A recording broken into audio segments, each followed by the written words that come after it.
Hey, everybody, and welcome to Positively Psyched with Rod Loudon. Today's guest is a music producer. He's a musician, and he's the president and founder of Smile Records, whose roster includes bands such as the Knack, the Wintermits, and his own bands, Smash and The Stand. Over his long career in the music industry, he's worked with such artists as Beyonce, Sheila E., Billy Gibbons, and the Babies. Please welcome to the show, Mr. Tony Valenziano. Well, good afternoon, Rod. How are you, buddy? I am doing good. How are you today? Pretty well. I'm waiting for they keep saying rain. Yeah, Who me knows? too, man. If we Now, if we can't have bad fires, we know we can get really bad rain. So, exactly. Well, I love the guitars on the back there. We got what? We got a oh, yeah, Gibson, some yeah, Rickenbacker. right. I'm a Rick guy. I've always been a Yeah, Rick and a yeah. Gretsch. When I I got first met you, I the think it other was side. at I'm in you're the jamming studio out at room, and the yeah. other side's got the Gretches and the Martins and all that. So there's one Strat, but yeah, I'm pretty much a Rickenbacker guy. You?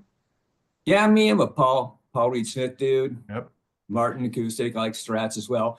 Yeah, when I first met you, you were playing at you're jamming out at a place called Zen Bistro, and you were on the Rickenbacker. Yeah, yeah. And I Right. believe was it a 12 string with only six Yeah, strings? it is Yeah. a 12, but unfortunately for what that kind of group does, because it's all just goof off covers, 12 string, unless you're doing a Birds or an REM kind of vibe, it's Right. not really conducive. So I Right. just took off the Opening to octaves. Dead or Alive by Bon Jovi. Right. Okay. But to Yeah. play all night with it, and it's one of my favorite sounding guitars, I just took off the octaves on the Oh, 12. cool, man. Well, it sounded great. You sounded great. Thanks. Um, so let's kind of delve into your long career here.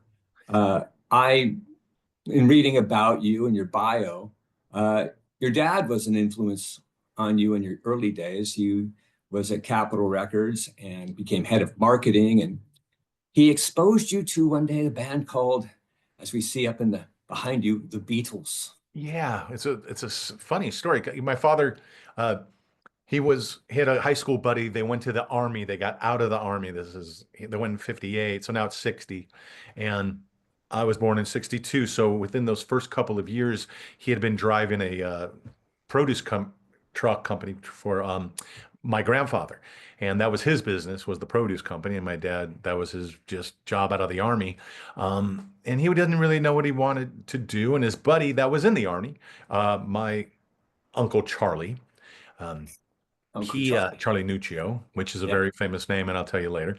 Uh, he said, "Hey, I'm working out here at all the stations and the stores, and they're trying to push this band like a surf thing, and this is Chicago, St. Louis, Des Moines. I mean, no one surfs out here. I don't get it. But there's another uh, band that it's not even on our label, but it's on the Chicago label called VJ. They're releasing it here soon. We got to help them out and just make sure that they're hitting the right runs and the stories, places, and the right stations and the whatever grease we need to give them to get that record play, because we kind of own the band, but we're not distributing it. And my dad didn't get that, but he said, "Okay, whatever. I love Elvis. Let's go." He was a country guy mainly, but sure. And that's what had happened. The first record, of course, never went anywhere. But by the time I was born in 62, there was a buzz going around in Europe about them. They were coming to America. By 63, it was in that November, or maybe a little October, November, by December, that guy in St. Louis played I Want to Hold Your Hand like 55 times Right. in a row, right? Right. And it was good because that was my dad's territory too. And they sold. I can just tell you that my father was making more money than the president of Capitol at the time, just in commission. Wow. I mean, that's how many records they sold. Obviously, on that certain band, they restructured the lovely commission way. But but my father was involved with that, and he always brought the records home, and I'm like, I'm 4, 5, 6. These are unbelievable, fun, cool things. I don't equate that he knows them. It's their thing. I just know that they're fun, a fun, cool thing. When you're that young at that point in time, you're already getting influence, but you are not aware. You just know that everyone else is into it too. So this is cool. You got a lot of friends. You have mutual things happening with people. That's how usually start a band. It's always like a couple guys from school. Oh, I used to love those guys. I'm into this. I really like that. I like punk, whatever it was. And then, how that tightens up and then you become not only regular friends, let's form a band. Well, I don't know how to play anything. And the first time I ever picked up anything, I was 14. But prior to all that, my dad got super lucky with that band, which gave him the goal, and Charlie. And then they'd found Bobby Gentry, Glenn Campbell. My dad was responsible for El Martino, Nancy Wilson. He found Linda Ronstadt out a few times later. Uh, Helen Reddy. I have the old record, I Am Woman, over here on the I wall. Am Woman, hear me roar, right? So he was very much into the female side of things, but he also turned down Fifth Dimension, Captain and Tennille. So it wasn't like, he's like, well, he always blamed it on, well, those weren't the songs they gave me. I heard other songs. I I didn't didn't hear. hear Muskrat Love. It wasn't. It was like not even what you're hearing. And I said, okay, it'd be like you got a Beatle record and they were called Tony Orlando and Dawn. They didn't. It just didn't make sense at the Right. time. And I said, well, hey, you win some, you lose some, but not bad. And that's how we got to California because he came vice president out in Capitol. That was in 72, 4, 73, 74. So So what? So you're loving rock and roll. You're loving the Beatles. You're loving the sound of guitar. And at 14, how did you get your first guitar, and what was it? I at this point my parents are divorced, so my father has a new wife, and I end up living with my dad for a little bit, and she had an acoustic stuck in her closet, a Hmm. nylon, and it had a uh, teach you how to play guitar in 5 easy lesson book, which didn't teach you anything. Right. But my buddy who knew how to play guitar great, said, here's an old Beatle book. It has like 25 songs and the black dots on on the fret sheet that would show you the chord. So I Right. learned that way. And I think I took one bass lesson. Um, and the guy was terrible. And he said, you're not going to learn anything from me. And you don't want to. You just want to go and do your own thing. Because the first thing I said is, I just want to know the bass line to Please, Please Me. And he said, this is how it goes. And it was very boring. He wasn't doing anything to excite me. So I was getting turned off by the traditional way. But the guys across the street from me who had a really cool band who even played our high school dances, Wow. let me pluck his guitar a little bit and do stuff. And when I first heard he had a red, that Trini Lopez Gibson style. Um, Not sure.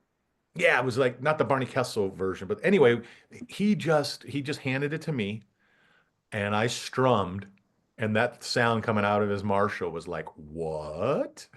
And there it was. And so that changed. So I really wanted to be good at it. And I learned how to do that. And I bring a guitar to school or I pick up one in the music room.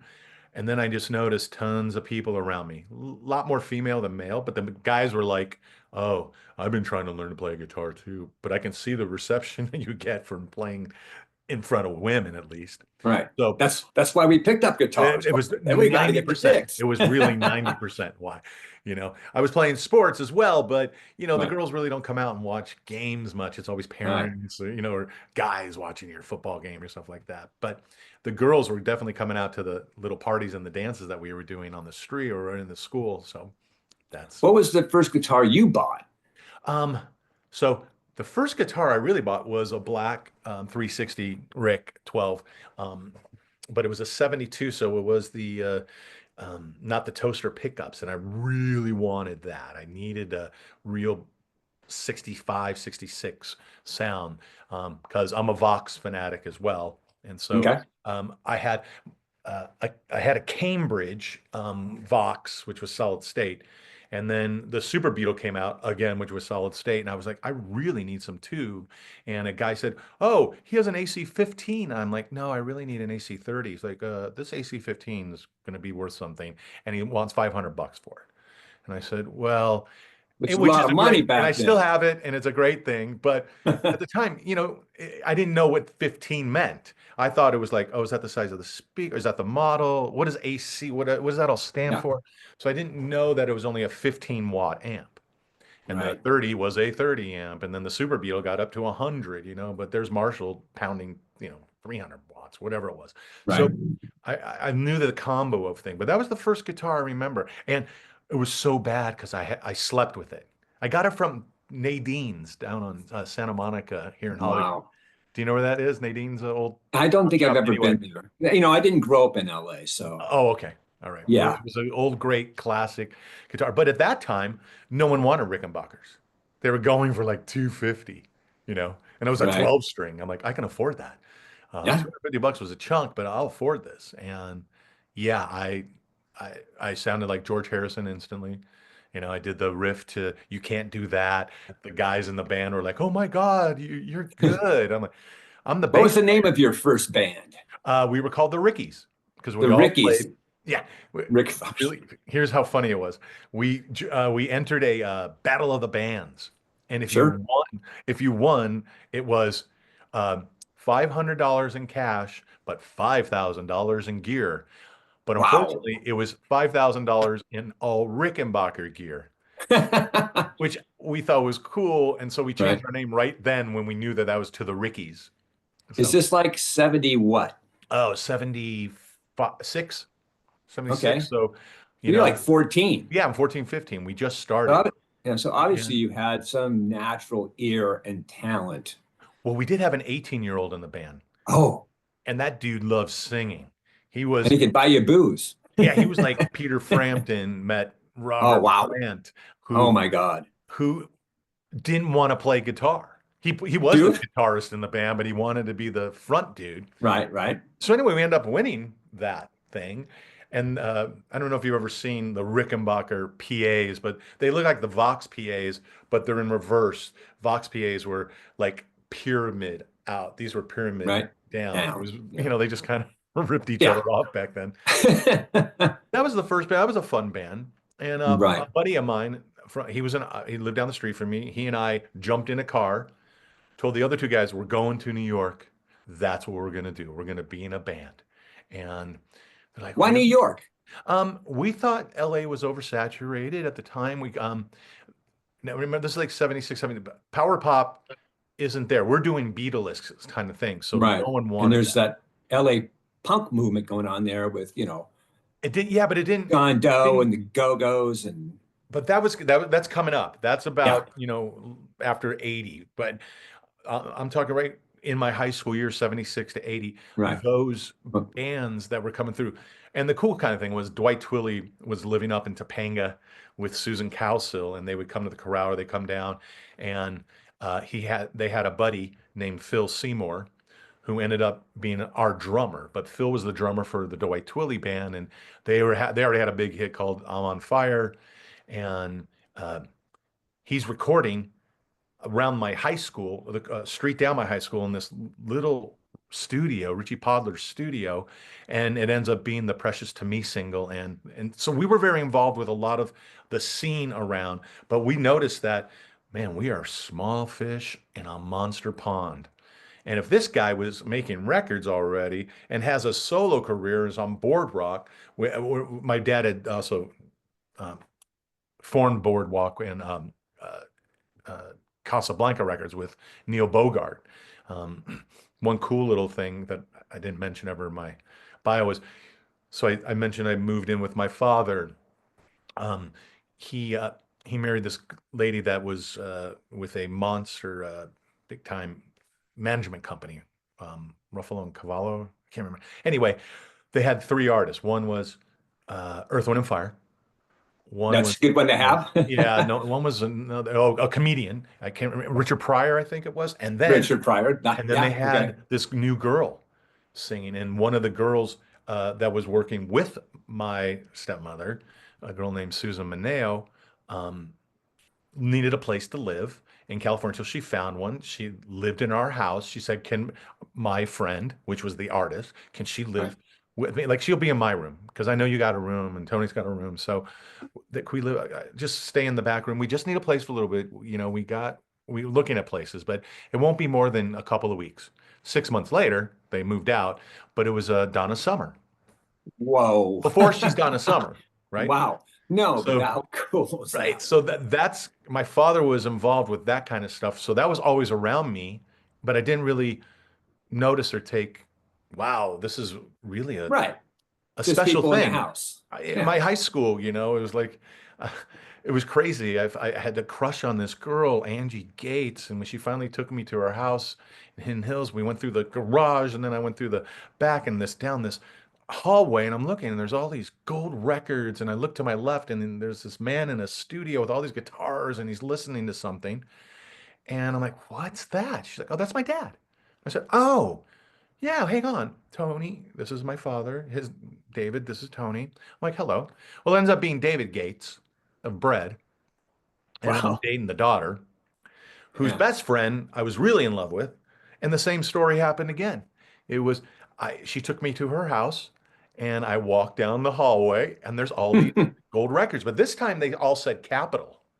Ah, I run home. I'm like, Dad, I, I looked on this thing. Remember when Capitol had purple? He's like, yeah, I was like in the 40s and 50s. Right. And then you guys went into the cool little, like the Beetle one with the rainbow around the black. Yeah. And then you had the cool swirl, the yin and yang, orange and it was like cactus cooler looking. He's like, yeah.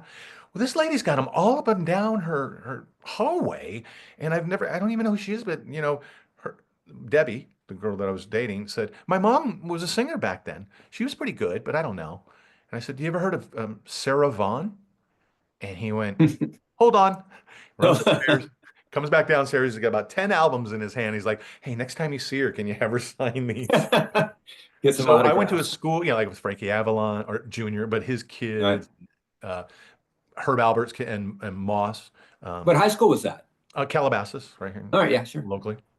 Yeah. Uh, so, but it was all young and all those guys that were in Hollywood were starting to make their move out west. And Calabasas, believe me, it was a three tumbleweed town. It didn't look like it looks. Sure. It wasn't the Calabasas of the No, it's Kardashians nothing, today. nothing. When I say tumbleweeds, the Sagebrush was a sliver of a bar. Now it owns Right. that whole property next to the Adobe. Right. Next to the museum there, Yeah, right. or But the that was the hanging only thing there. tree, the Yeah. hanging tree of The Calabasas. car lots were golfing driving ranges, so it Wow. was nothing like it is. So Right. I Sure. grew up in a very cool thing that I didn't know was cool because I was just friends with the kids. And then when I met, like the first guy I met was Don Newcomb Jr. I didn't know his dad was Don Newcomb, the baseball Hall of Faming, second, third black guy ever in baseball guy. He was just Right. Mr. Newcomb to me, and his Right. mom was this gorgeous singer that was at the Cotton Club, and her and Lena Horne, they got out just in time. And so there was all these great things going around, but it wasn't even I was taking it for granted. You're just not aware that that's the life is going on. They've had the lives. We're just the kids. Right. Exactly. So circling back, you're now on your way to New York City. Yeah, crazy. So we thought we were all that, and made a stop. I'm from Chicago. That's where we're from. And then I probably mentioned that, but it was kind of interesting that the guy that I was with said, "We're going there. We can stay with my cousins. Don't worry." And I said, "Well, great. Let's make a stop in Chicago, get some food, rest a night, and then, boom, we could probably do it in the 15 hours. So let's just go." He says, "Okay." So we get there, and I don't know what happened, but everyone knew I was coming for some reason. And so my whole family, like get 200 Italians out. It's like a big party. And we ended up staying like 2 weeks and we had the best time and they treated us. It was just really a great time. So we thought, this is it. This has to be our destiny.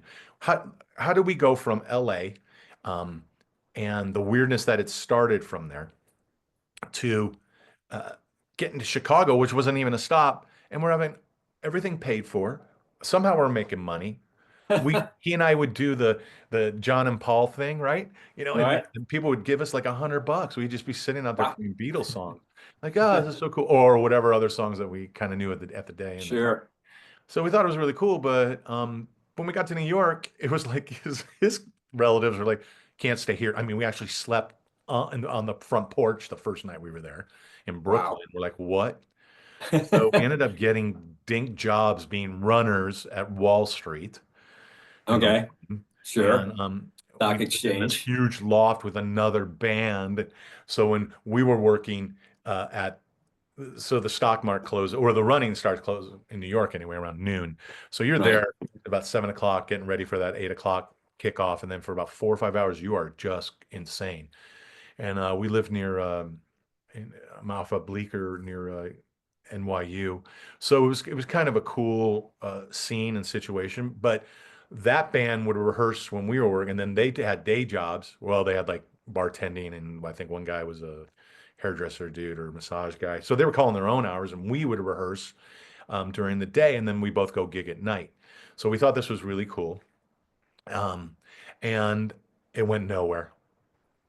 Like in 3 months, I knew it was going so bad south, and there wasn't enough money, and we still had the one car between us, and it was just becoming bad. So I just left. I stopped back in Chicago, worked for my cousin for about 5 days, made about $1,000, painting and laying brick and just whatever I had to do for construction to get back home to LA. And but I had all these songs. I had I got my gear. That's what I was carrying. If you can believe it, I'm carrying my guitar case, and I didn't even take the speaker cabinet anymore. I left it with a friend in New Jersey. I just took the Super Beetle head and was on my way on a bus. And the first stop was Cleveland. I'm like, and I got taken for $100 in a pool game. I was winning, and then I knew he sharked me after that. But there was that kind of stuff. So I was really determined not to fail at it, but boy, was I not a happy camper. Oh yeah. And you're thinking, this isn't cool. I mean, it is cool, but it's not. And I didn't Right. know exactly what to do. So I thought about going back to college because I just didn't ever really do that. High school was great. Um, when we were like by 78, 79, we were pretty good, so I thought we had a shot. But then I was at the Troubadour one night, and because this guy that's working for my father says, "Hey, you got to come see a band I'm managing. They're like you. They're totally Beatles. They know every chord like you. It's unbelievable. You'll love them." And I get there, and that's the first time I met Robbie Rist. Um, we were there, and I knew him from his TV part, but I didn't know him yet. Even though he ends up going to the high school 2 miles from me down the street. Yeah, Um, and what a coincidence that Robbie Rist, who I was yeah someone I interviewed a little while back, and yeah I know it's good. that's like, whoa, what a It's a small small. world. It's not only a small world; it's a very small town, and out here for Right. sure. So uh, we're sitting there, and I'm listening to them. They're fantastic, and they played Hard Day's Night, but they played the real opening chord, and then the real. There's one little break they do. So yeah, right. It's a great opening, but there's a chord right after the end. And when I've yet to know you, I find the things that you do will make me feel. But all right, there's a different chord that I watched them play, and I went. So I went up to the guitar player, and I'm like, and he was the lead singer. I'm like, wow. And he's like, who are you? I'm like, oh, I'm here with Scott. He's like, oh, our manager? I'm like, yeah. Yeah, he works for my dad. Oh, you're the kid. Yeah, come on over. The And I kid, sit down, and the band's the Knack. the Knack. And yeah, and Rob made his way into it, because he had a cool little band going. I think it was a solo, or maybe it was in a band, but maybe he was going solo at the time, or it was a Robbie Wrist band. I couldn't remember. But Right, they kind of knew of him too from seeing him play in some of the clubs, and I've been playing like Club 88 and stupid little Madame Wong's downtown or over on the west side, and these guys were headlining the Troubadour, and right. Bruce Springsteen was playing with them. I'm like, Wow. they're not even signed, and it was the Knack, and Right.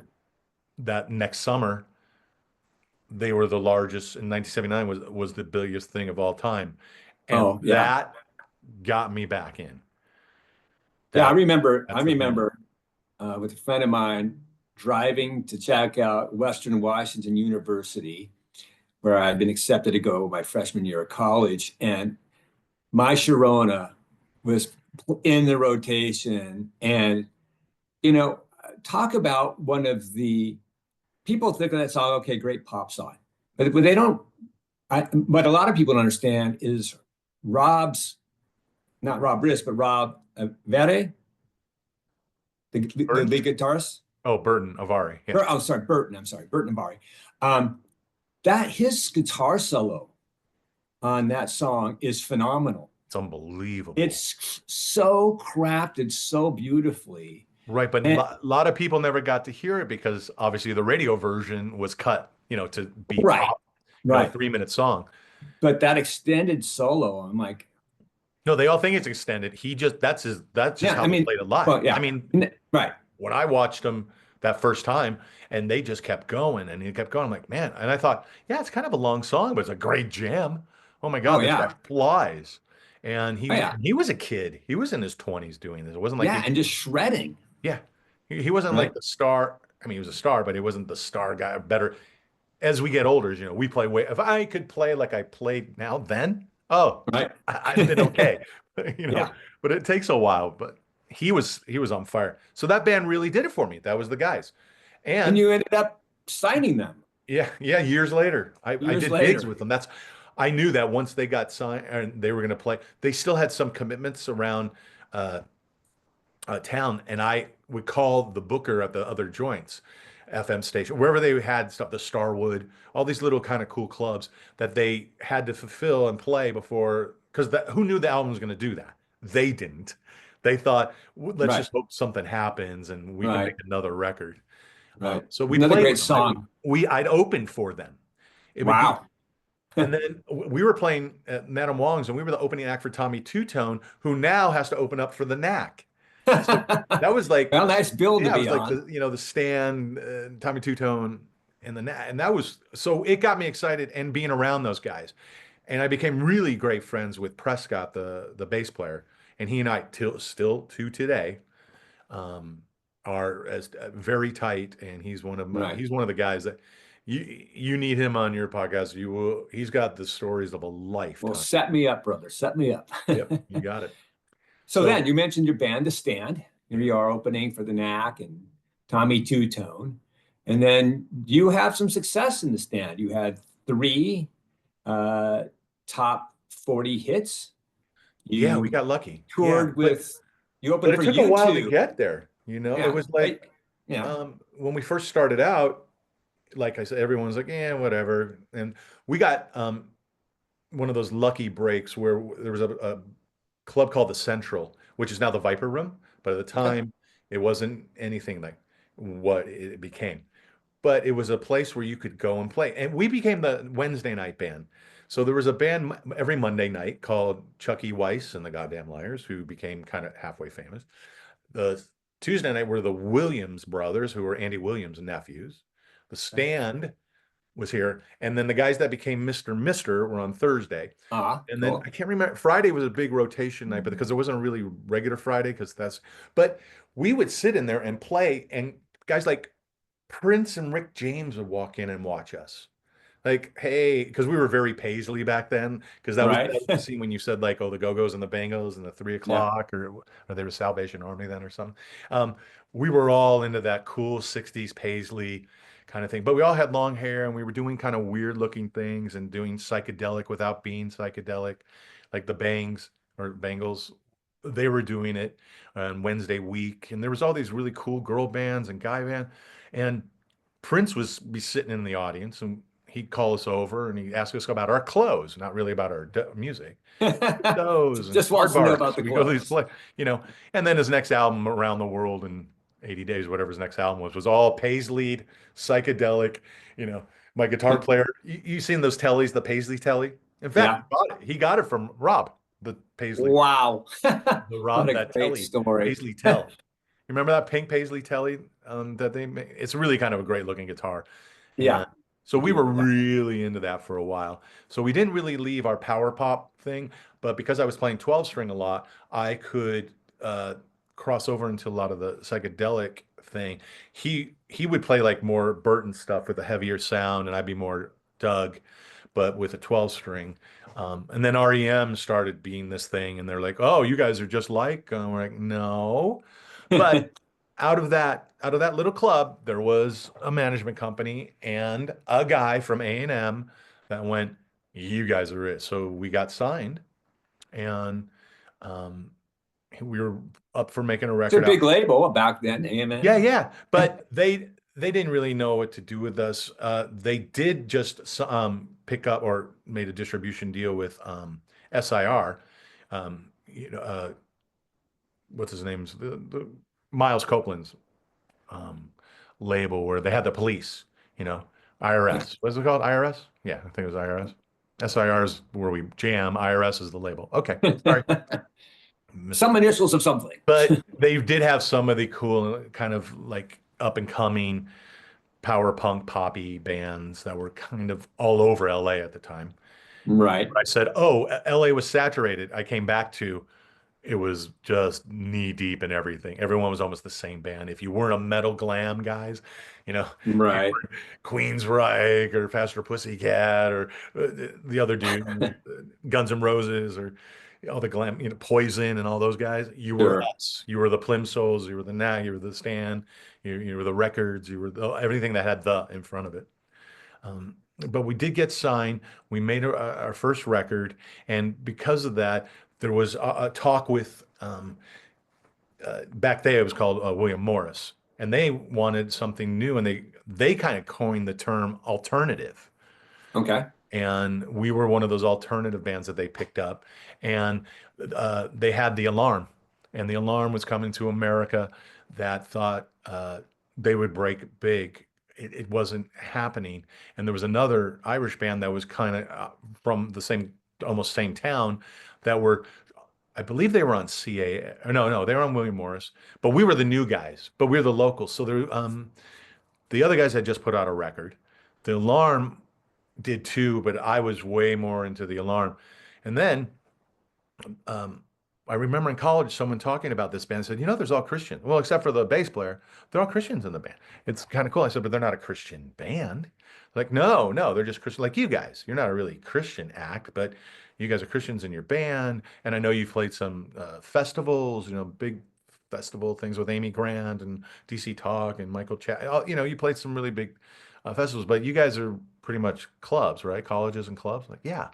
Well, UCLA is on their practice field at UCLA is having a free concert, and this is the kickoff to what we think is the right package for this pan to break here. I went, okay, and that's the first time we saw U2, and Wow. we were opening for them and the Alarm. So we were the 15, 20-minute opener. Then the Alarm Right. was the 30-minute opener. And then Right. U2 came out. And this is right before Joshua Tree, but after that. War album. And they were big. So they wanted to do a large thing. I think we ended up doing like maybe 17 dates with them on the West Coast when they were going up and down the West Coast here. And then a year and a half later, they were now U2, and then they come back and they package us again, and we got like 40 dates out of their 100, Wow. whatever. Yeah. And you're playing some pretty big And but by this crowds. time though, I've moved back to Chicago because I want to be centrally located for touring. Um, and the other guys were like, I don't know. And two of the guys went with me. The other guy stayed. Then one guy left. And I picked up two other guys in Chicago. And then one guy that was from Indianapolis that was in LA came back home. And he was in a rival band here. And then he became my bass player. And then we were tight and did the second record together. So, and that was that record was the one that kind of put us up on the big time charts. And What was the name of that album? it was called In 3 Days.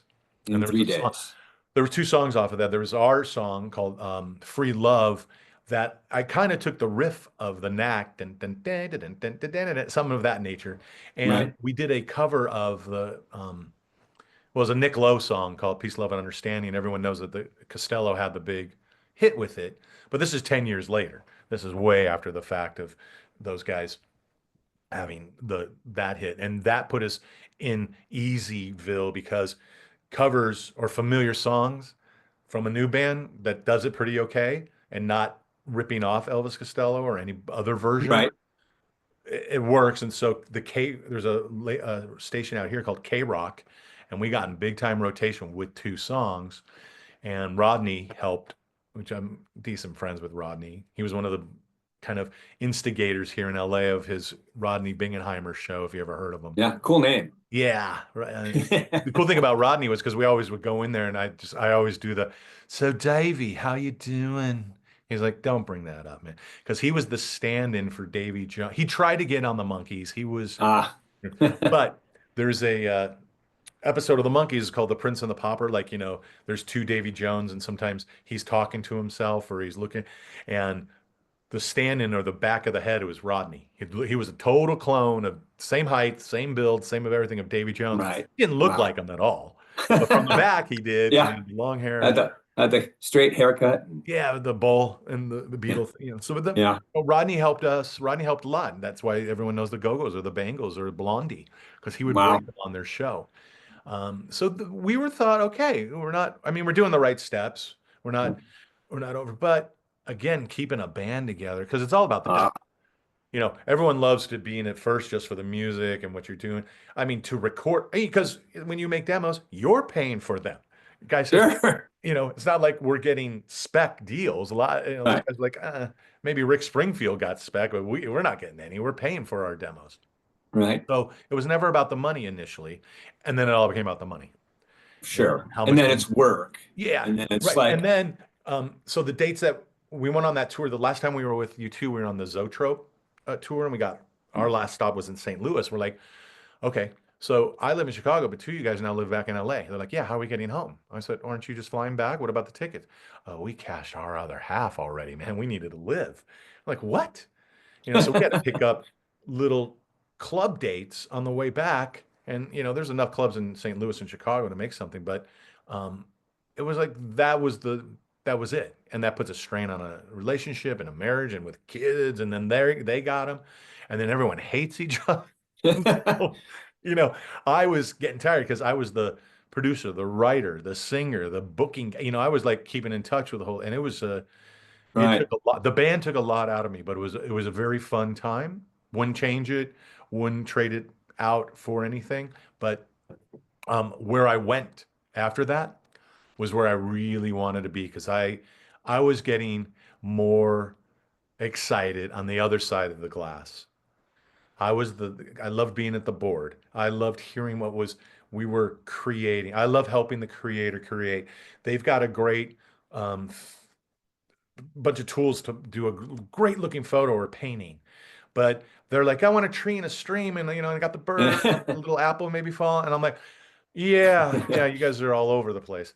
Right. You don't even know the intricacy of how a stream really works. You've got to kind of do, so when you kind of round those people in and you help them do that, and then they kind of take it from there, and you sit back and you're like, I told you, I could tell that you were about to sing that verse that way before you did it. So I recorded it yesterday, and you just did it today. You know why? Because you were going where we were going. And that's when I know that when I was working with people in the early days, that it's not so much the talent of knowing how to get it to tape and making it sound like everyone wants. It's what's coming off that tape, that magic that is impossible to describe. You can't purchase it. It only happened for that 1 second. They could have played that song 10 times already at a gig, just check it out and see if there's a good response. But it was never like that when they recorded it until they recorded it, right? And then that's for life. That's that version. Yeah, that's great. It made me think of kind of me as a therapist, helping people bring out and guide them to the answers that they need to evolve and get out of where they're at and bring out their own beautiful harmonies and life and force energy. And the same thing, it's as you said, as being a producer, you're helping them take their natural gifts and mold it into something that without you there, they probably wouldn't have gotten to. Right. Because I'm a musician too. We're all crazy. You're crazy. I mean, we're all, it's not a very, you know, just levels simple, of crazy. sustained world. It has it just has the two highs and the two lows. There's not a lot of Right. middle ground, And when you're doing middle ground, that's the grunt work. And you don't think about probably, as you know from your profession, and you're probably not even working with musicians. You're working with guys that No, were I like, work actually. okay, I work with a ton of musicians. okay, I could great. have Well, an because they need all-star the most. band I don't care. of some of the people I've worked with, but I I'm sure love working with bankers have creatives. their own problems and Yeah, no, guys hate their it's jobs, but well, when being a therapist in LA, I never know who is going to come to the door, but I always like working with creative people, and that's why I like talking to people that are creative and have insight and knowledge and understanding. So And I'm always about me learning and evolving, and I try to learn something from every person I meet, and just become, what we say is enter into a higher state of ignorance. Yeah, Because the exactly. more you know, the more you don't know. Yeah. And it's really I important to know I've that. always loved that. Yeah. Yeah. Yeah. So 2009, you 2009. start the Okay. Oh well. model Okay. music group. No, well, so yeah, I think we got out of the. So I'm out of touring, but um, in that time, in 1992, my father, in a weird deal, gets a recording studio with a Okay. property that was put up in a deal with Alan Toussaint. Um, and and the studio was called Sea Saint. There were two Oh guys yeah, that owned CC. it. Marshall Sehorn. Marshall Sehorn had in the 50s a couple of great artists like Wilbert Harrison, who did Kansas City. He also did B.J. Thomas and stuff. And then the other half of the Saint, the Toussaint, was Alan Toussaint. So it was Marshall C. Horn and Alan Toussaint. It was C. Saint was their studio. They got in business with my father. They couldn't they didn't have the money to do a deal. My father did. He said, "What do you got in collateral?" He's like, "We'll give you the cash." He's like, "Yeah, you'll give me the cash, but what do you got in collateral?" And I said, "Well, we got this property here in New Orleans, not as expensive as yours, but there's a nice house on it. There's also a couple of apartments above a storefront, and then the old house is our studio, the Sea Saint studio." He was like, "Well, how much do you think that's worth?" And they say X, and he's like, "Okay." You got 3, 4 years. What is that? 70, less than 72 months. You can pay me back. No problem. 5 years later, they hadn't paid him back. He got the pink slip. And that started me in the studio. And he got that in 92. And I started going out to New Orleans in about 95. And in the, yeah, because at the end of the year, I did in LA, a new thing had happened. The rockabilly swing scene had reemerged from the prior, Brian Setzer days, and all the Polecats and the Stray Cats and Any Cats kind of band. Now it was kind of our turn, and our turn was, and I got back into playing music. So I wasn't going to play power pop and punk. I was going to play swing rockabilly, and I got into a band. We called ourselves Kid Royale and the Lucky Stiffs, and we played every Tuesday night at the Derby, and every Wednesday night was, I think I can't remember the original guys that played there. Anyway, it became like a really cool scene out here, and Robbie really got into it as well. And so we were a very tight community. And this band Royal Crown Review was the Wednesday night, and then Thursday night was Russell Scott. So it was a really like intimate, again, in your own scene. Everyone knows each other movement. And by the time I found these guys up in I saw them in Santa Barbara, but they're from Ventura, called Big Bad Voodoo Daddy. Helped them. They got going great. They became huge. But once they played the Super Bowl halftime, that whole scene died. It all became Calvin Kleiners. Everyone had to try Sure. a martini in a cigar lounge, and it just ruined the scene. Right. So because of that, though, I had done a lot of stuff with Pat Boone, who I did albums with Al Martino, Joey Heatherton, um, That's Jack interesting. Jones, James My Dean. dad knew Pat Boone, Yeah. and Pat Boone gave my dad, and I think I have it, a little leather notebook with his initials on it, and Pat Boone. I still have it somewhere. Was it a Bible? That wasn't a Bible. It was just like a leather case with a notepad in it. That's kind of cool. My father had been in.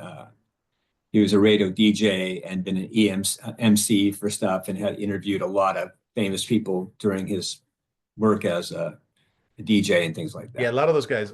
We had that. So one of the guys in my high school, the son that I knew, Corey Eubanks, his dad was Bob Eubanks. Yeah. And we'd always go over to the house, and he had a boxing ring in his house, and we'd kind of do the stuff, but we always watch those outtakes of the Newlywed Game. But he said, "Yeah, but I thought you guys are Beatle guys, right?" I said, "Yeah." "And you don't know my dad?" I'm like, "What?" And they pull out all these photos because Bob Eubanks was the DJ here at the popular KHJ, whatever the biggest radio station was in LA. They were putting on the Hollywood Bowl shows in 64, 65 for the Beatles, and he was the MC. Wow.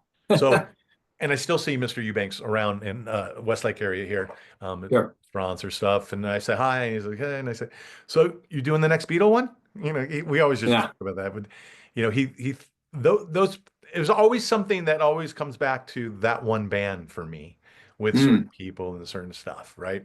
And because I was getting into the whole big swing thing, Al Martino said, if it wasn't for me and Frank, there'd be no Beatles on Capitol. Like the stories that they would start to tell you. There was always something kind of related, Right. right? So I I really wanted to make something of that, and I did. And I did a lot of the local guys there down there recording, but uh, and then I was doing some.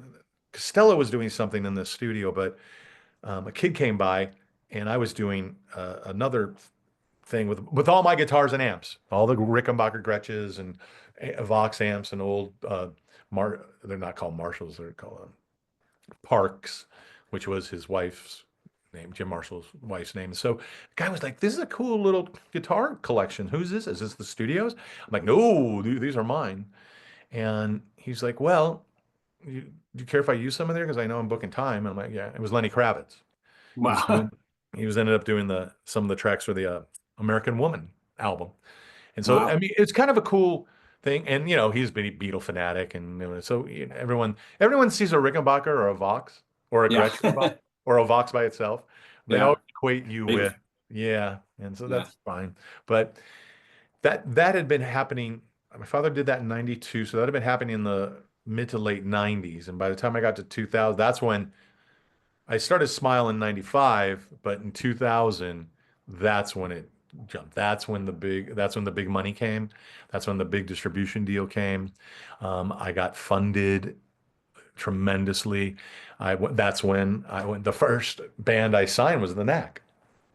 Right. Went out and they were on a comeback.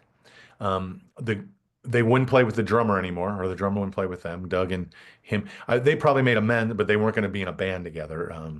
Bruce and Doug, the lead singer, and so it was Burton, it was Prescott, and then it was Doug, the three of the four original members. And we did this really great record. They got it comeback going on, and then Doug got sick, and so Yeah. there wasn't going to be any more after that album. Um, but then I had signed the Wondermans, and everyone, if you know the Wondermans, I found them the way everyone else found them.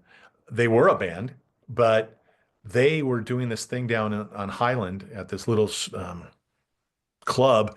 They were playing almost verbatim Pet Sounds. They could Ah, pull off Beach Pet Boys. Sound. It was Wow. insane. And They're someone the said, harmonies, man. Brian, you got to go. And I think it was Van Dyke Park said, you got to go and check this band out. They're doing your album to a T. He's like, well, I never finished. I never finished Smile. He's like, that's why I called my label Smile. It was because of the album that was the greatest thing that never got done. Not the Smiley Smile thing they did. He originally called it Right. Smile, um, the continuation of Pet Sounds. So um, Brian went down and saw. I said, you're the band. And so they finished Pet Sounds finally with them. They did an album with Brian. They went and toured with Brian. And the drag was like, we just got him on we got him on the Craig Kilborn show. We just got the Wonderments on primetime night TV. Right. And they went and said, good this is to actually go be playing with a star like Brian and doing all the money's great and the whole thing. Yeah, we'll come back and finish. We can help. We'll make another record. And they never did. And it was over. So that was it. Yeah. I also signed Robbie's band, the Andersons, killer pop band, power pop band. Another, anyway, there were like Carla Olson from the Textones. Um, she was she was on their Hutch Premium. Stu.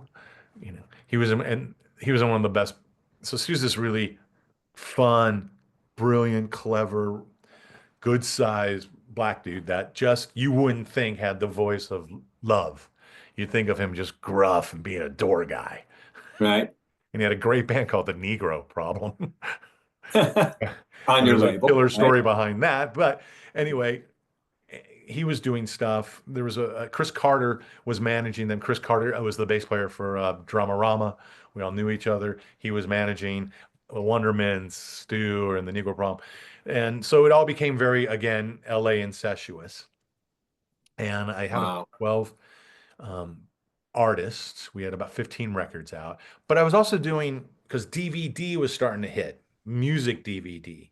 We did Blondie. We did one with the Knack. We did Frampton. We did Moody Blues. We did Nancy Sinatra, the Cheese String Incident, Marilyn Manson, because their labels didn't care to have this, like another live record, or they're just, we have the originals. Go ahead.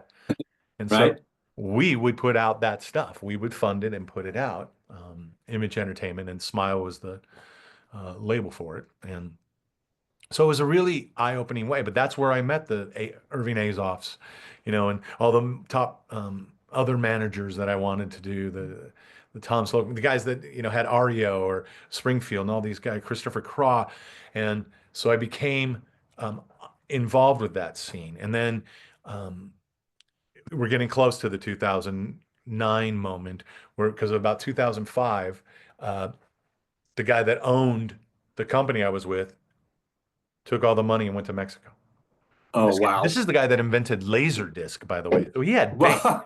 I don't know what he's running from, but it just all fell apart, and not due to me, just due to the circumstances, Sure. But it was weird when you get wiped out, or someone says, you know, how they say, "Oh yeah, my accountant took all the money and I never saw anything," and that guy's broke, and they're all looking for Yeah. the accountant. He's hiding in Switzerland A or something. common story. But you don't think that's going to happen to you, and it did. Yeah. So I had to start over again. Um, so right at the tail end, I had been working with John Waite from the Babies, Sure. and he, I had to tell him, by the way, the guy that I had the deal with took the money and went to Mexico. He's like, "What?" I'm like, "But I'm in negotiations with Universal. They got a cool little label there called Fontana, and it's kind of their independent uh, side of their big Universal family. And I think I can sell them with you, but I need another band to do it." And so I was trying to partner up with someone else that I knew that might have some, and he didn't have the other recognition gains. Like, funny enough, he had Al Jardine record, he had um, Mickey Dolenz record, and then he had Arianthi, the girl guitarist now she's big, but at the time she was just, And she played with Michael Jackson. yeah, yeah. But Yeah. she was just, so he was working with her. And I knew the girls from the Bangles, and I knew that from the studio that I had been helping and working with, in the cello one, um, they had a producer that I knew, Tom Scott, and he said, "I'm doing the new Bengal thing. You want to come up and listen?" And I loved it. And the bass player from Robbie's band, the Andersons, the only real name that had an Anderson in the name, was playing bass for the Bengals. Ah, And so I was like, they got me in. And so again, very incestuous. Always, the person who knows the person, or have crossed paths many of year and have history with. So then I went back to Fontana and I said, um, I got the Bengals and I got John Waite. And they're like, "How much do you need?" I said, "Great, I'm a in. Okay, let's do it." lot. Um, and that's how we got to the 2009 deal. But those records came out in 2010. But it took, a minute to put the deal together and to get everybody on tour, and set all that up so that when we did, so the previous stuff, I learned how to set up records, get it ready for the touring, get it ready for the radio. How much do we need to grease this guy, park that dude there? They always say, "Oh, you're just, you're helping for the fund of what." I'm like, "Dude, you're a DJ, you're a radio guy. I know where the money's going. I know where you're doing with it, but how many spins am I getting? What am I getting for my Right. bill?" And people didn't like that I was just to the point. Like, they wanted you to play the game and go Right. limo with them, and then we could talk Right. privately. Pay to play. always. Hey, well, So I always looked at each record and I thought, well, I know how much the Bengal record costs. I know how much money I just put in marketing and promo and radio. Oh my God, I'm making that back on ship. Let's do it. So even before all the orders had come in from the retail and the distributor was telling me what the number was going to be, we recouped. So now I'm all in cherry. Same thing happened with John Waite. His record, we did, got the dough, made it happen, put it together, and then I knew from his prior, though he hadn't put out a record for a while, all the guys that wanted him, all the places that wanted him back for live, all the radio stations that he'd stop, all the in-store things he would do, the towns that he was going to, it all right. worked out. It was great. The manager was fantastic. We had this tight relationship. The day of the release, I get John Waite on Mark and Brian, who were two very big at the time. I was a Remember big that? fan of Mark and Brian. Met Okay. them many times. So I got the morning of the release, and while they're on air and we're listening to it, I get a call from the manager. I'm like, "Hey, this is great. Good. I'm so happy that we did this and that we got the guys, we got Mark and Brian to push it." He's like, "Yeah, well, I was just calling to let you know we are no longer managing John, and all those dates are not available anymore." So, Oh my um, God. I'm like, "No, man." He's like, "Yeah, I can't really talk to you about it right now. I can talk to you maybe in a week or two and let you know what happened, but that's what's going on now." I'm like, "And John knows this?" "Yeah, John did this." I said, "What?" Oh "He's on the no. air." Oh What a, no. he's like, "Yeah, the dates that we all have with him are not happening." And that just killed me. So now I'm getting the rude awakening of being an independent record label guy. And by the way, if you want to be a producer in this town, own a label because that's how you get your records. You can make Yeah, your own records and put them out. But right. trying to be within the Don Was, Rick Rubin, Tim Scott, all those guys world, nah. No. I just do it on my own. Anyway, that was the blowout. And the reason it was called Model Records was the business model. It was a different business model label that I had approached Fontana with, and they said, "Wow, so not a lot of risk, and you're going to guarantee?" I'm like, "Well, I can't guarantee sales." "No, but you can guarantee ship, and we'll recoup." I'm like, "Yeah, we know that they're going to, ship 50." So, That's awesome. Well, right. you know, trials and It's tribulations. unbelievable. I can't wait. Who's going to play you in the movie? Yeah, and I'm like, that's when I always would say, see, that's why I like being on the other side of the glass. Right, I right. don't need all this headache. So, So then comes along 2015. Is it Pacific Studios? yeah, Pacifique, yeah. Pacific. So, so remember I said, my dad got this studio in it, Right. and he was wanting to sell it for a while, because it was in New Orleans, and we live out here, and he's just too much. And he's becoming an older gentleman, and he owns a great catalog, this song, 10,000 song catalog. Like every time you hear Sugar Sugar, that's cha-ching for us. Or Cha-ching. YMCA or Willie Nelson. Yeah. Cha-ching. Yeah, or La Bamba, like Richie Valens stuff. Sure. A lot of, and A lot of newer stuff. records, but 10,000 songs is a lot to own. And so he was just working his catalog, and he didn't really, you know, see the need for the studio. I said, "Wait, before you sell it, give me a chance." That's when I went in and started doing some other rec. Well, a little before 15, uh, they had this threat of a hurricane coming through, and they're calling it Katrina. Yeah. And so Oh they no. evacuate. Oh no. And they Another put my dad blowout. in A Memphis. real My dad was in New blowout's Orleans at the coming. time, so he goes up to Memphis. Katrina comes. Katrina goes. It ruined, the studio was just north of the quarter. So some of the quarter got hit bad, but most of downtown got plummeled. Like if you remember seeing the Yeah. Superdome, Oh it was yeah. ripped. I mean, the Oh roof was yeah. coming apart, right? And then Sure. everyone from there was going into the Superdome. So they said, "Oh, where you're at, just north of the quarter, you're not that bad. Come on back. It's open." That was at 1 in the morning. They're almost home at 4 or 5, and they're like, "You can't come in." They're like, "What? They just told us to come back." The levee broke. Oh What? no. Right. That is all underwater. Ah, My dad had a deal to sell that thing and he couldn't sell it now. oh my All the God. masters were in there, the gear, Oh, the stuff.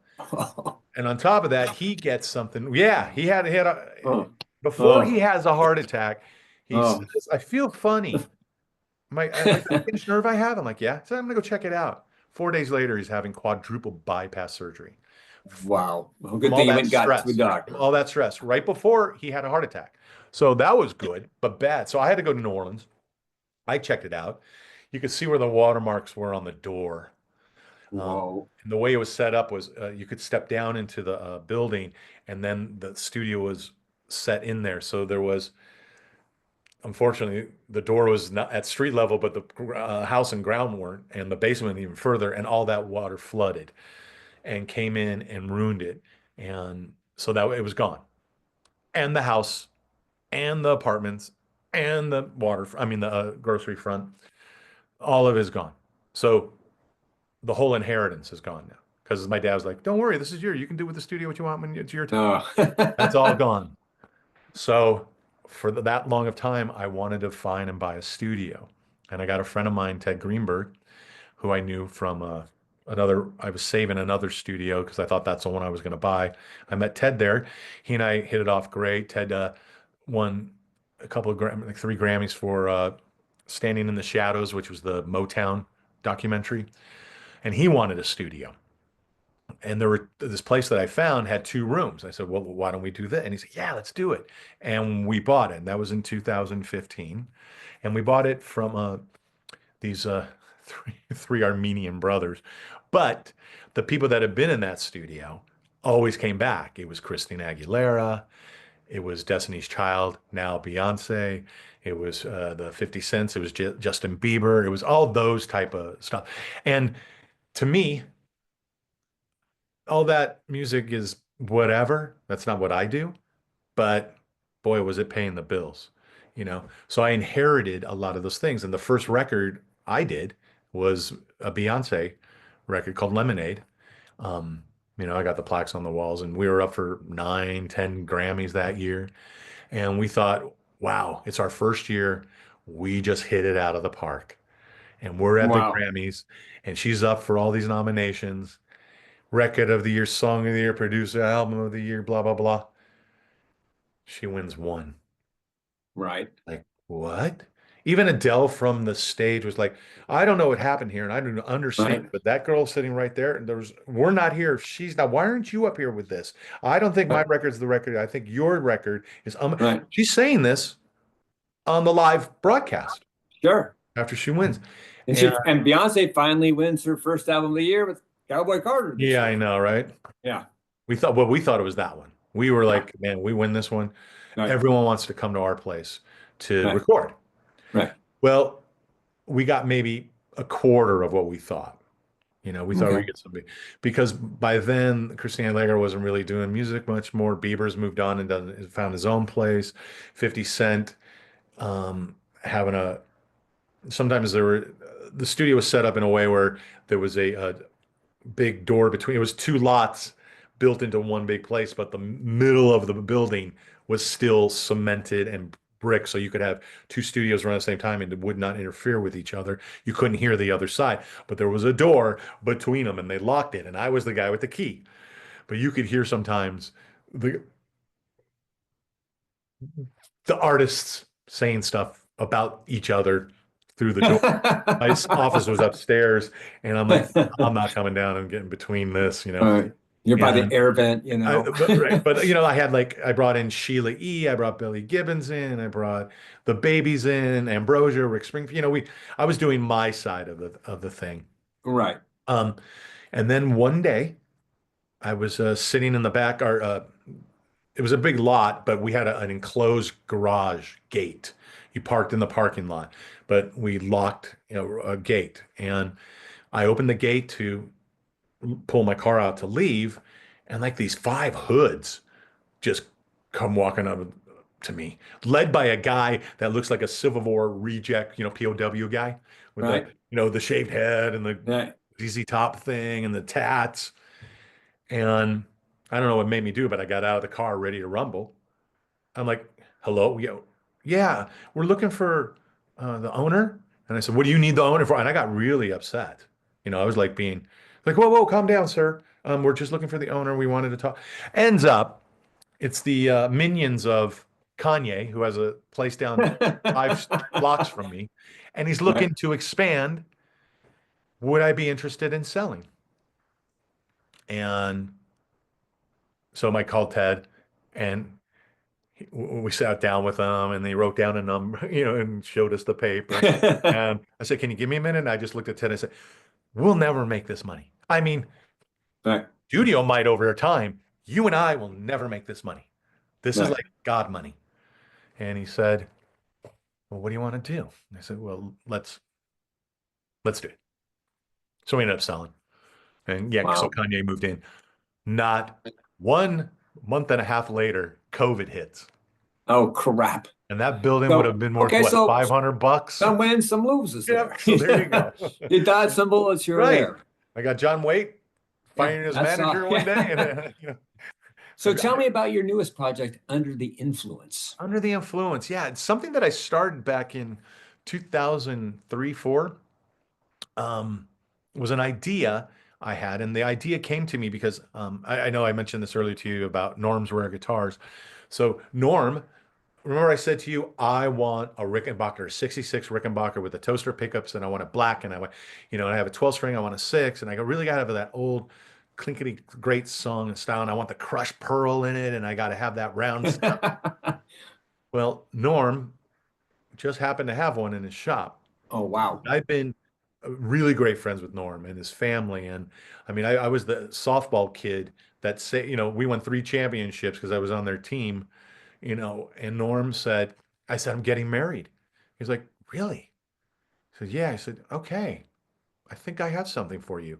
And he goes over off the wall, takes it, hands me the guitar that I've always said I wanted and said, this is your wedding present. And I might have sent you a photo with me playing it. Oh, Um, Back in the cool. day. But so I got it. So I was always around Norm, and his original shop was this dink place, tight as could be, greatest guitars. But his clientele was George Harris, Tom Petty, Bob Dylan, Mike Yeah. Campbell. Right. It's guitar gods coming in, Eddie Van Halen, just the guys that want really great classic vintage guitars. And this is right on the cusp before it becomes a monster thing where other shops start opening up. Guitars R Us. Dan leaves Norm to open up his own. So vintage guitars at that point were nothing. I was getting Rickenbackers, like I told you, for $200. In fact, Right. I paid $500 for a guitar that looks like the one behind me, and I was just playing it, and they were looking for a case, and Petty walked in, and he said, "Oh, that looks great." And I said, yeah, yeah, here. And he tried it, and he's like, oh, plays great. I love it. And we plugged it in. I said, you got to hear it. It's just amazing. And he said, well, really, how much you pay for it? And I said, it was cheap, but they're looking for the case for it right now. And I already bought it. So I'm just waiting. So I don't mean to crowd you if you want to sit here and play the amps or anything. And he's like, no, no, it's all right, man. Don't worry. It's great. Yeah. They found the case. I'm in the back with a guy named Nick, who's a repair guy.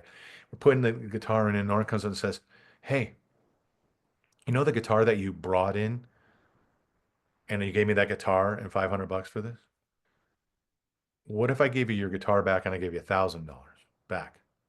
I said, for this? On the same thing? He's like, yeah, I got another Rick coming in. I said, okay. I guess. I mean, yeah. So I took my Gretsch back. I took $1,000 because cash was great. And I knew another Rickenbacker come in. And he takes it, walks right up to Tom and says, here you go. Tom paid like 5 grand for it or something. Yeah, of course. And he took out $1,000 to give me right there cash and said, you want, and that's the guitar that's on Full Moon Fever, his Oh album. my God. How cool is So that? it kind of looks like the one behind me. So I would see Tom a lot in the thing. And I went to Norm and I said, you're really great friends with him. I know him because Ron Blair, his original bass player, played bass with me in my band, The Stand, for 2 years with Phil Seymour on drums. So I had like this mega popular killer playing band. And they all kind of remember me from that time, but they didn't know now I had been Music Man, that I produced a lot of these records, found a couple people or had these records out. Um, and I said, but I really want to do this show. And I called it Under the Influence. And he's like, well, what's that about? And I said, well, the show is about your influence was influenced by, how did that come about? I mean, Right. I know your history, I know your story, but I don't know the true thing. And so I remember back in the day when you had a camera, a video camera. I mean, a camera, but a video card. Yeah, it was a camera, but you could open up and it would give you like a video card, give you 5 minutes, and you're filming it. You're filming a video, and you could Right. take that card and put it in this play, and then it would play in your DVD or Right. Right. VHS. Okay, so I had one of those, and I told Norm, hey, listen, next time Tom comes in, I want to ask him something. Are you cool with that? He said, well, what's it about? And I told him what it was about. He said, oh, I think he'd be fine with that. So Tom comes in. I said, I got the camera. Let me just set it up real quick. I had a little tripod. Tom sits down, takes actually a 12-string acoustic. I think it was a Gibson. No, it was a Mitchell. Anyway, he takes this guitar, and I just said, so what made you wake up that day going, this is what I'm going to do the rest of my life. I know what I am. Because something triggered you, like it all does for every one of us. What was that? It's like, yeah, it was like a Bird's tune. And I'm like, oh, yeah, like probably Tambourine, or Turn, Turn, Turn, or Feel a Whole Lot Better. And he's like, no, no, it was this one. And he jumps into Bells of Rimney, which I hadn't heard. I'm like, Bells of Rimney? He's like, Hmm. yeah, you got to check it out. Okay. So he was telling me that that's it. And I said, it wasn't the Beatles. He's like, oh yeah, I'm them too, but that was not that wasn't my thing. But that 12, I don't know. That when I heard the Birds, when I heard McGuinn, I sound like him. He ended up producing McGuinn's one of McGuinn's solo records, and he total Bird fanatic. Everything about it, the look, the sound. I mean, listen to all the Tom Petty stuff. It's like Birdsville. So Yeah. I went, okay. I got it. So they were a huge influence. Like, yeah, I knew right then that's what I was gonna do. I said, what else? Well, what I found was with McGuinn, he was in the Rambling Jack and Dill and the other guys. And then, of course, everyone knows Tom's friends with all those guys and toured with them and and it's cool to find that your influence or your thing that made you become you. Um, and he doesn't know he's going to be a star. He just knows that this is what I'm going to do. Sorry, Dad. Right. I'm not going to be the 5 to 9 guy and Yeah. 9 to 5 guy. And it helps to be an incredible songwriter because Tom had so many number one hits up there with in the world of the Beatles. Right. Yeah. But no, he doesn't know that's him yet. Right. So Yeah. those are the stories behind Under the Influence. What were you? Like we've been talking to Mickey Dolenz, and he was telling us a story of how this one song that he used to play with his little school band really that was the first thing he ever bought as a 45, and that's why he wanted to be a musician, even though he was an actor kid at the time. Same thing with Smokey Robinson. So we have these artists that we're dealing with: Peter Frampton, Jackson Brown, everyone. So it's listening to their story, and then they play that song Yep. the way that they know it and played it and loved it. And so it's a show that's also a live documentary. And I had been involved with a really great friend of mine, Denny Tedesco, and we did, he was the director of, but I did the music on The Wrecking Crew. I don't know if you saw this movie, but it was Oh about yeah, great movie. the session. Yeah, the session Yeah. players, right? Yeah. And They his did father, all the Motown and backing charts and I mean, stuff like these that. guys here did it from Elvis to Sinatra to the Birds Association, the Beatles, the Mama Yeah. Papas. I mean, everybody. They were the Monkees. They were doing the Yeah. background, and they weren't getting any recognition as players, but they were just session guys. So that was that movie. That's what that was about. But his father, Tommy Tedesco, is one of the greatest session guitarists of all. I had the honor of, so when I was at Musicians Institute back in the 80s, Tommy Tedesco was speaking. And I He's classic. knew from past experience that he was going to pick three guys to take to the studio with him.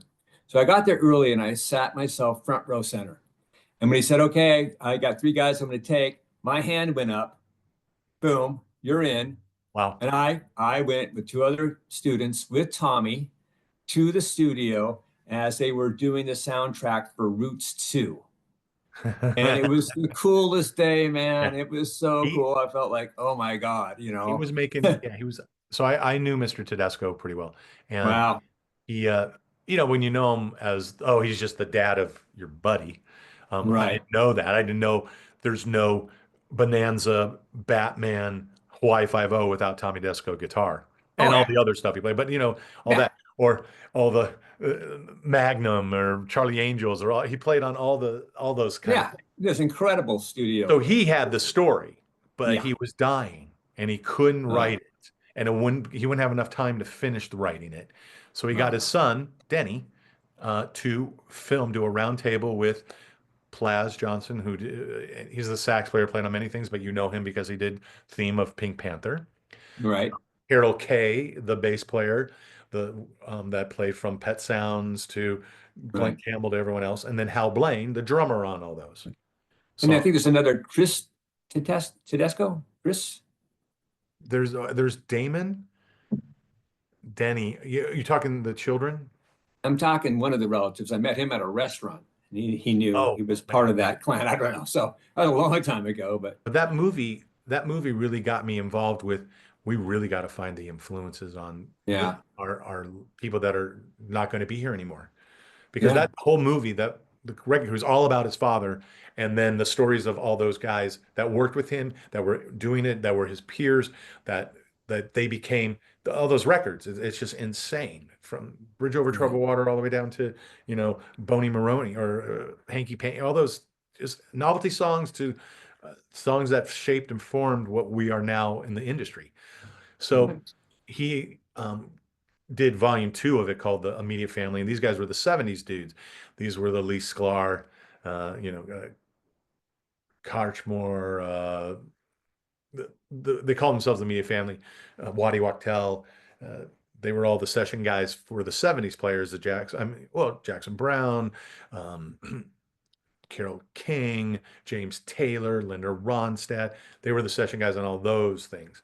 So he did another movie of that, and those guys and their stories, who they played with, of those very iconic people, even their hardcore fans don't know the true story of what made that earth move under my feet by Carole King, right? Like when she Yeah. tells you that story, but she hasn't really ever told that story. She doesn't even tell you why. She has, she's got these things, and these guys were there with the stories. And so that's what this show's about. So I got Denny. I said, no one's ever done a live documentary on, say, Tom Jones. Live documentary. He's here. He's telling you his story. He's playing the Right. songs live. Um, we signed a deal just a few months back, a production deal to go in and do it starting this year. I'm thinking maybe March, April, start doing our first shows. That'll be shown, and obviously I'll give you a link to wherever it's ready. Yeah. And Please do. yeah, when we're ready to do that. But that's what I've been working on. I would say the last 2 years, hardcore. It takes forever to get something going. But remember, I told you, like in 2003 when I sat with Tom Petty. So this is Yeah. a 20-year Exactly. journey, Oh yeah. It And sometimes it takes time to well, but this is what simmer. happened. So I did that thing with Tom. He told me the thing. I had this little 3-4 minute tape. I take it to a guy, and he had heard about me and I heard about him, but I didn't know what he actually did until I sat in his office because he was a manager. But he had done uh, behind VH1, behind the bands reunited, behind the scene. Um, Tommy Lee goes to college, Henry Rollins. He managed all these people, all these bands. Right.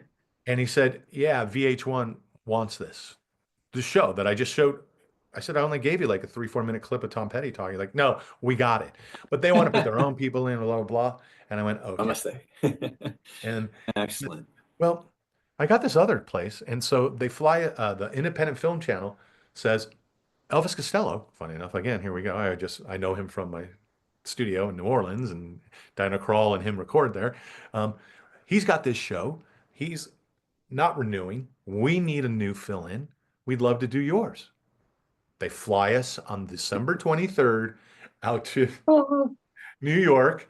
Meet them. We go upstairs, and they took us to lunch. It was all great. And they sat down, and the girl that was doing it kind of went, it gave me this look. And I was curious, like, did we order the wrong? We didn't order anything expensive, did we? No, no. So I just got word at the 11th hour here that now Elvis wants to renew his contract. He's picking up his option. He didn't want to. He was done with it and everything. But as you can see, you're right here on the top of the pile of our show of what we're looking to do. But contractually, I can't now. We're stopped. We're stopped Uh, unless he says something. I said, well, when was the deadline? Oh, December 31st. I'm like, oh, it's 2 days yeah. before Christmas. Well, So one of my sayings that I like to say and tell people I work with is there's no great without hard. And if you want to be great, the universe will supply the hard. And the hard is what makes anything worthwhile. If it was just easy to do, people don't find a lot of value in it. But when you have to claw and struggle and do it, that's to me, that's the beauty of creativity, which I think is one of the incredible gifts that we get as spiritual beings immersed in a human experience. The fact that we now have bodies and we have ears and we can hear music and we can see beautiful things. And I think creativity is one of the greatest just joys of being a human being ever. But there's that dual-edged sword, there's the highs, it's the lows. And to be a creative means that I'm going to create and I'm going to throw my stuff out there into the world. And some people will go, man, that's really great. And other people say, this sucks. And you have to be able to go, more you on have to that be able side to than go, the other. whatever, man, I got to keep creating because 90% of them are critics that have never yeah. even lifted a And, guitar. and my thing is just put it out there, just do it. Just get it out there. That's Don't I be a believe you because perfectionist.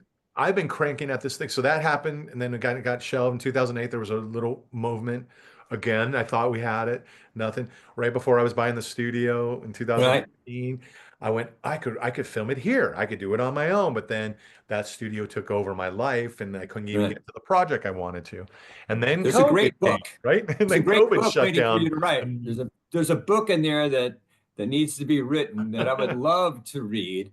And for people watching this today, you got a great insight into just the life and career of someone growing up in what I would describe as a very unique time that I feel so sorry for Generation Z and other people that didn't have this type of opportunity, that are just glued to smartphones and social media and really don't create and the struggle, the